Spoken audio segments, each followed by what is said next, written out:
Les passerelles, parce qu'effectivement, je ne parlais pas de départements au sein des banques, mais je parlais plus de cross-selling, en fait, de passerelles en termes de produits, en termes de cross-selling qui favoriserait, en fait, le travail en commun. C'est vrai, bon, on ne va pas revenir sur les banques, sur le problème des banques.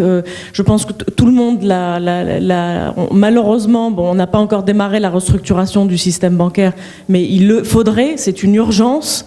Bon, on va passer à l'étape ultérieure, mais je pense que en termes de cross-selling, on a beaucoup de choses à faire et ça permettrait, comme monsieur l'a dit, quand on parle de cohérence du système, une cohérence du système ne peut pas passer par une segmentation trop forte entre les secteurs, en fait. Il faut repenser le système dans son ensemble. Effectivement, chacun défend sa corporation, mais il est temps aussi, en fait, d'imaginer le secteur bancaire, le secteur financier dans son ensemble, parce que on n'est pas seul, en fait. Je veux dire, quand on regarde au-delà des frontières, on a du mal aujourd'hui à sectoriser le système bancaire, financier ou assurance, en fait. Aujourd'hui, on parle plus de conglomérats financiers que d'établissements de crédit ou de prestataires de services d'investissement.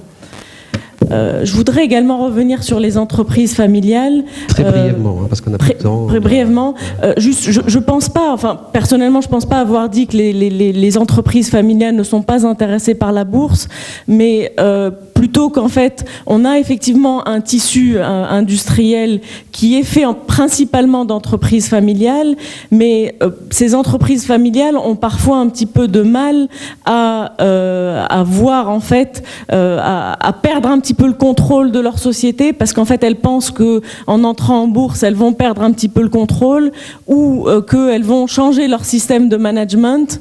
Donc, il y a plutôt une éducation à faire dans ce sens-là. Beaucoup de nos entreprises familiales l'ont fait, et je pense qu'une majorité pourrait le faire pour évoluer vers encore plus, vers effectivement l'internationalisation, qui ça nécessiterait un autre séminaire.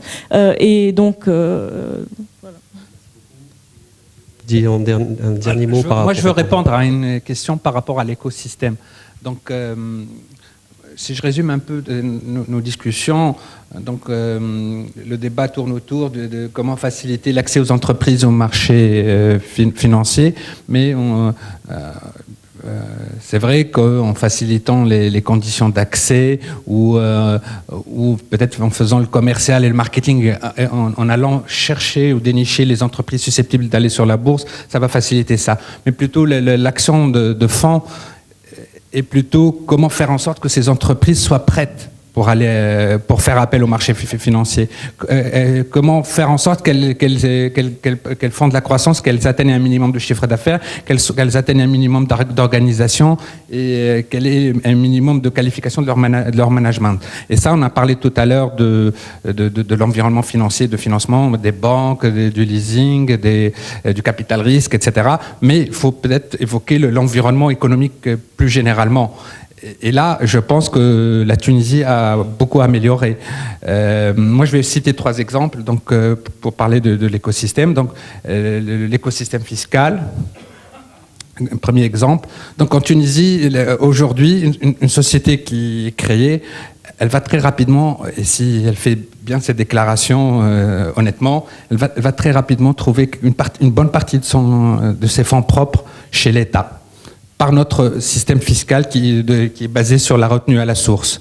Donc, si tu travailles avec l'État et tu achètes à 18% de TVA et tu vends à la moitié, puisqu'il y a une retenue à la source de la moitié à 9%, tu vas très rapidement avoir un trop perçu de TVA.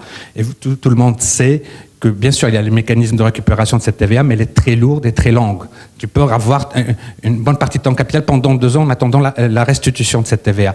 Aussi, sur la retenue à la source de 1,5% qui prend comme qui est comme une avance sur impôt, qui prend comme hypothèse que la société, elle fait déjà des bénéfices de 5% net, et que tout le monde sait que pour une entreprise en création, peut-être que pendant les 3 premières années ou les 5 premières années, elle ne va pas dégager des bénéfices. Au moins pour les 1 ou 2 années. Aussi pour les importations, il y a des taxes très aberrantes. Il y a une 15% de retenue à la source sur certaines importations, qui est une avance sur impôt donc qui suppose que l'entreprise fait presque une marge nette de 40%, ce qui est vraiment très aberrant. Il y a aussi les majorations de TVA, le système de majoration de TVA à l'importation, qui fait qu'on paye 22,5% de TVA à l'importation et qu'on vend à 18%, qui fait très rapidement, quelques mois, quelques années, on a une grande partie de nos fonds propres chez l'État. On a eu un cas où une entreprise de capital social, 50 000 dinars, et au bout d'une année et demie, elle a un trop perçu chez l'État de 200 000 dinars. Vous imaginez. Donc,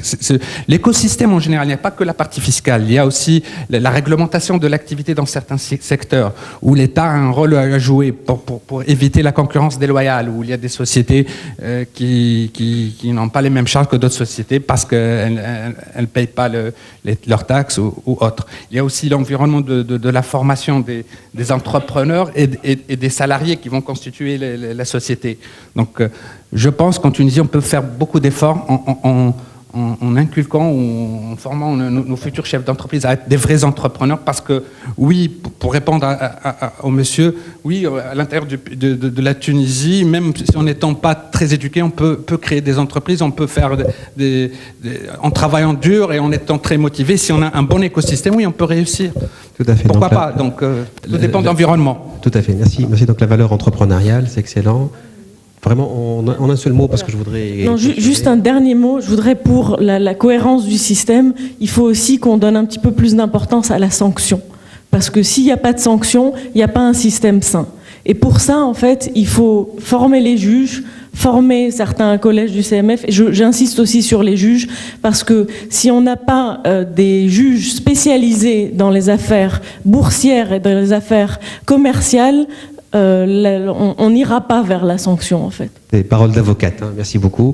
Je donne à Wafé et je te donne après le mot de la fin.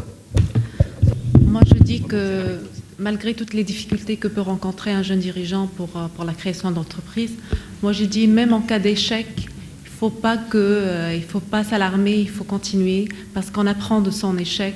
Et les banquiers doivent comprendre aussi que l'échec, ça nous permet de corriger, et donc ils ne doivent pas fermer les portes aux chefs d'entreprise en cas d'échec.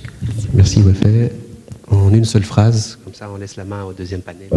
Donc je voudrais juste rebondir sur ce qu'a dit Maya.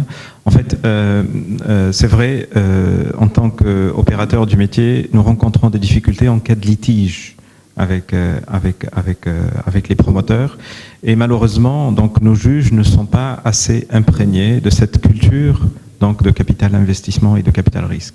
Donc nous au niveau de la TIC, nous lançons incessamment le mois prochain une mission où nous allons travailler sur la standardisation de la documentation juridique. C'est-à-dire que avec entre autres l'appui du FSVC, nous allons c'est une expérience un petit peu qu'on a vue avec le National Venture Capital Association, donc l'association américaine. Nous allons essayer donc de standardiser des contrats, de la documentation juridique, par exemple un term sheet, un pacte d'actionnaires pour la création, l'autre pour le développement, et on va essayer un petit peu de communiquer là-dessus. On va ouvrir le débat, on va inviter les juges, on va inviter des avocats pour réellement discuter de cette documentation juridique. Merci. Merci beaucoup. Je pense que le débat a été riche. Merci pour votre patience. On a débordé de quelques minutes. Hein. Excusez-nous, Sir Adel.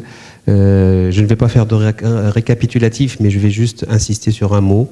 Hein. La finalité de l'entreprise n'est pas d'être une PME. Hein. C'est un processus. Une start-up qui devient une entreprise internationale, c'est possible en moins de 8 ans. De bien considérer la PME comme tout simplement une étape dans la vie de l'entreprise. Merci beaucoup et j'annonce la pause. Voilà. Combien de temps, Sir Adel ? 20 minutes. Merci. On se retrouve dans 20 minutes pour le second round.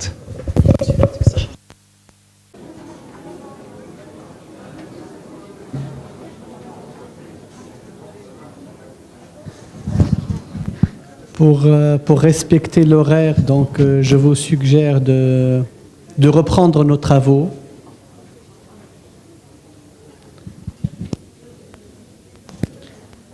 En attendant également, c'est Habib Karaouli de l'ABAT qui va nous rejoindre. Je commence par vous présenter les intervenants dans ce panel.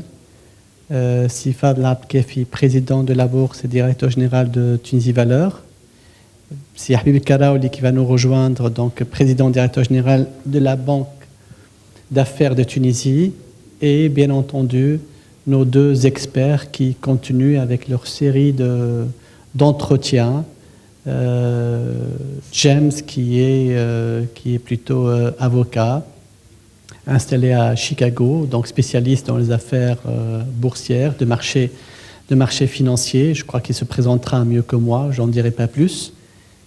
Et Zafar, qui travaille au Toronto Stock Exchange, donc qui est spécialisé également dans les marchés juniors, c'est-à-dire d'entreprises, c'est l'équivalent de marché alternatif.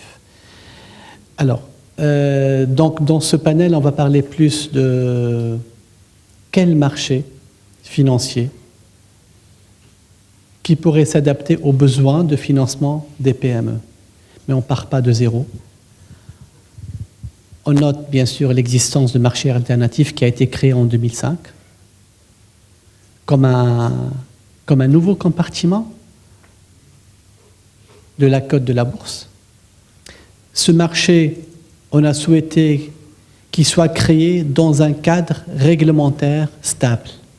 C'est-à-dire, on n'a pas vu la nécessité de changer les textes réglementaires pour la création de ce marché.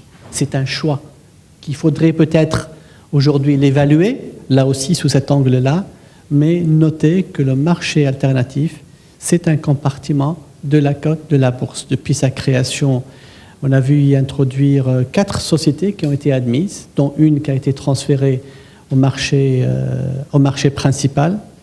Ce que je voudrais noter comme point de départ, un marché, c'est régi par des facteurs. Les principaux facteurs sont bien entendu, parlant d'un marché financier, c'est le profil des entreprises qui y sont admises, d'une part, le profil des investisseurs qui y investissent, d'autre part, l'organisation du marché proprement dit, son cadre réglementaire, sa microstructure, son processus de formation de prix, ainsi de suite. Et le quatrième facteur, bien entendu, c'est le produit financier qui est coté. Ce quatrième facteur, on ne va pas s'étaler dessus parce que nous sommes déjà dans des marchés à 100% actions, tout simplement actions ordinaires. On n'a pas affaire à des produits sophistiqués, donc on va axer beaucoup plus sur les 3 premiers facteurs. L'entreprise en tant qu'émetteur, l'investisseur et le marché avec sa propre organisation. Avec une autre spécificité importante qui est liée au marché alternatif, qui est cette notion de listing sponsor. Donc, un listing sponsor est un des acteurs importants du marché alternatif. Il a un rôle à jouer. Donc, ces 4 axes, on va essayer d'organiser les interventions de nos invités autour de ces 4 axes-là. Le premier axe, la question qui se pose, quel profil d'entreprise doit être admis à la cote de ce marché alternatif? Je pose la question d'autant plus importante que les entreprises qui sont cotées aujourd'hui, les 3 qui restent, ont un profil tout de même différent, je dirais même très différent en termes d'activité, en termes de phase de maturité et même en termes de taille. Donc le profil de l'entreprise, je pense que c'est important, sachant qu'il ne faut pas perdre de vue que c'est normalement le marché qui doit s'adapter au profil des PME et ce n'est pas l'inverse. Donc la première question, je l'oriente justement à Sifad. Normalement, la question devrait être orientée à Habib Karaouli qui va nous rejoindre, donc peut-être j'inverse les rôles. Sifad, tu connais très bien le profil des entreprises qui y sont cotées. Qu'est-ce que tu y penses? 1. Et 2, quel est le profil standard type idéal pour le marché alternatif dans sa configuration actuelle? Merci, merci Adel pour la question. Tout d'abord, pour parler franchement, et je pense que c'est utile de parler franchement, il faut reconnaître que pour le moment, le marché alternatif est un véritable échec. Du fait que depuis 2005, on a vu s'introduire sur ce marché que 4 sociétés. Au fait, cet échec est intimement lié aussi à l'échec sur le marché central. La bourse de Tunis, je vous le rappelle, ne compte que 59 sociétés cotées, une capitalisation boursière très faible comparée au PIB, et surtout un taux de financement de l'économie qui est très faible, qui aux dernières statistiques donnerait aux alentours de 4% du financement de l'économie. Donc le constat au fait clinique est de dire il y a une hégémonie d'un autre mode de financement qui est le mode de financement bancaire et leasing. Donc basiquement, ceci nous conduit à dire que la PME tunisienne, qui sans doute représente 95%, peut-être ou 96% du tissu économique tunisien, est une entreprise endettée, voire surendettée. Comment on est arrivé à ce constat déjà? On est arrivé à ce constat parce qu'en Tunisie, on a développé à l'indépendance, et les gens qui ont construit et qui ont bâti cet État le savent, on est parti précisément, comme le disait un des intervenants, sans capital. Et il fallait donc instaurer un système dans lequel un entrepreneur pouvait démarrer un projet avec 30% de fonds propres et 70% de dettes. Malheureusement, ce système n'a pas beaucoup bougé avec le temps. Et on a continué à créer des entreprises tunisiennes avec très peu de fonds propres. Ajoutez à cela ce qui s'est passé avec les SICAR, dont je parlais tout à l'heure. Quand vous savez qu'une entreprise peut se créer en Tunisie avec à peine 10% de vrais fonds propres, le reste des 20% de fonds propres ne sont pas réellement des fonds propres, puisque c'est des fonds qui ont été mis ou par des SICAR ou par du faux produit qui doit à terme être racheté par le promoteur. Donc je considère que c'est aussi de la dette. Cette fois, ce n'est pas une dette bilancielle, mais c'est une dette personnelle. Donc résultat des courses, aujourd'hui, moi je suis parmi ceux qui au départ pensaient que le marché alternatif est venu très tôt en Tunisie. Et je pense que le vrai réservoir du marché financier tunisien, c'est d'attirer les grandes entreprises nationales, les grands groupes privés, expliquer toutes les vertus. Et le grand gagnant à l'arrivée serait incontestablement l'État tunisien. Parce que je continue à croire qu'une société cotée est substantiellement plus transparente qu'une société non cotée. Et donc le levier fiscal à l'arrivée serait plus important.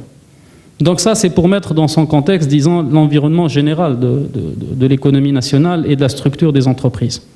Le marché alternatif, la seule disposition qu'on a prise dessus, c'était de dire c'est un marché dans lequel on va permettre à des entreprises de s'introduire avec des conditions d'introduction moins contraignantes que le marché central. C'est ça le point central. C'est-à-dire une société qui se crée. Et on a eu le cas de Carta Ciment. Bien sûr, Carta Ciment, entre parenthèses, parce que c'était un cas particulier, mais nous avons eu un cas où Carta Ciment, c'était une start-up, et cette start-up est allée directement sur le marché. Deuxième situation, on a dit on peut admettre des sociétés qui ne gagnent pas d'argent, ce qui n'est pas possible sur le marché central. Je reviens à l'essentiel, toutes ces PME sont clientes des banques commerciales tunisiennes. Et ma croyance profonde, c'est que si les banques et le marché financier ne vont pas la main dans la main, si les banques ne créent pas de vrais départements de marché de capitaux à l'intérieur des banques commerciales pour offrir à ces entreprises la possibilité de s'introduire en bourse, on n'aura pas de société qui viendrait ni sur le marché central, ni sur le marché alternatif.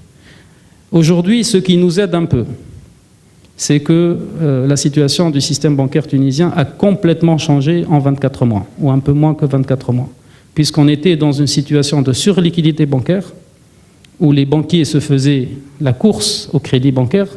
D'ailleurs, je rappelle ce qu'a dit Maya tout à l'heure, au crédit bancaire hypothécaire, parce qu'un banquier tunisien est basiquement un créditman hypothécaire. Vous ramenez une hypothèque, on vous donne un crédit. C'est pas on ramène une idée ou une bonne idée et on vous donne un crédit. Avec le resserrement de crédit qui s'est passé aujourd'hui, il y a eu augmentation des taux. 2, il y a eu un resserrement de crédit, donc ces PME n'ont plus accès au crédit de la même manière qu'avant. Et c'est pour cette raison que cette année, tous mes confrères intermédiaires en bourse ont tous dans leur pipe des dossiers d'introduction en bourse, parce que l'homme d'affaires tunisien ou l'entrepreneur tunisien a pu s'adapter et a compris que de l'autre côté du système financier tunisien, il y a un marché financier. Ce marché est très profond, contrairement à ce qu'on dit ou à ce qu'on pense. Les dernières introductions en bourse le prouvent, puisque l'une a été sursouscrite 40 fois, la seconde a été sursouscrite 20 fois. Tout ça pour dire que le marché financier tunisien peut prendre la relève pour recapitaliser les PME, et j'allais même dire pour recapitaliser les banques tunisiennes, puisque parmi les banques tunisiennes cotées, il y en a sans doute quelques-unes qui ont besoin d'être recapitalisées. Donc pour répondre à la question, désolé d'avoir remis peut-être dans ce cadre tous ces aspects-là qui, je pense, sont très importants. Pour revenir à la question du marché alternatif, le marché alternatif est ouvert à des PME qui sont ou en démarrage ou en développement, qui ne sont pas nécessairement bénéficiaires. Et là, le grand point d'interrogation, c'est qui mettre en face comme investisseur dans ces sociétés. Aujourd'hui, nous avons un gros problème sur le marché alternatif. Nous n'avons pas les investisseurs qui devraient acheter ces actions-là. Parce que la notion de l'appel public à l'épargne, et le président du CMF était là, un des rôles du CMF, c'est de protéger l'épargne publique. Quand une société s'introduit sur le marché central, elle a un prospectus qui est visé, il y a des garde-fous qui sont pris. Quand vous introduisez une start-up, et les statistiques des start-up, tout le monde les connaît, on sait quelle est la viabilité des start-up. Comment réagirait le marché financier en cas de faillite d'une société qui s'introduit sur le marché alternatif, sachant que cette société a été vendue par appel public à l'épargne à des particuliers principalement. Donc une des grandes questions, en dehors de l'offre, comment elle va venir, moi je continue à croire que l'offre ne viendra que s'il y a une meilleure collaboration, une meilleure entente et une construction en bonne intelligence entre le système bancaire et les intermédiaires en bourse. Pour la demande, il faudrait créer une catégorie d'investisseurs dits sophistiqués ou des investisseurs, comment on dit ça, avertis. Ça existe dans le monde. On ne peut pas, au sens de la responsabilité que nous avons, ouvrir ce marché financier à des particuliers qui ne sont pas peut-être au fait des risques qu'ils vont prendre en achetant ces valeurs-là. Mais je continue à croire que l'argent n'est pas sorti du pays, qu'il y a beaucoup d'argent dans ce pays, et que, contrairement à ce qu'on pense, le marché financier tunisien peut jouer un rôle central dans le redécollage, on va dire, de l'économie nationale, en donnant beaucoup plus de fonds propres à nos entreprises et à nos banquiers. Voilà ce que j'avais à dire, disons, côté offre et demande sur le marché alternatif. Merci Fadel. Justement, quand on calibre un marché à sa création, les conditions d'entrée, c'est la concrétisation du profil que l'on souhaite des entreprises qui y viennent. Et ce que nous avons constaté à ce stade, ce n'est qu'une analyse superficielle à ce niveau, c'est que le souci est de permettre à des entreprises de plus petite taille, donc forcément moins bien organisées, faute de moyens, au financement par le marché. L'autre souci, comme l'a si bien dit Moaz Dalloa ce matin, l'autre souci c'est le rôle du régulateur, le rôle principal, qui consiste à protéger l'épargne publique. Donc, comment allier les deux intérêts?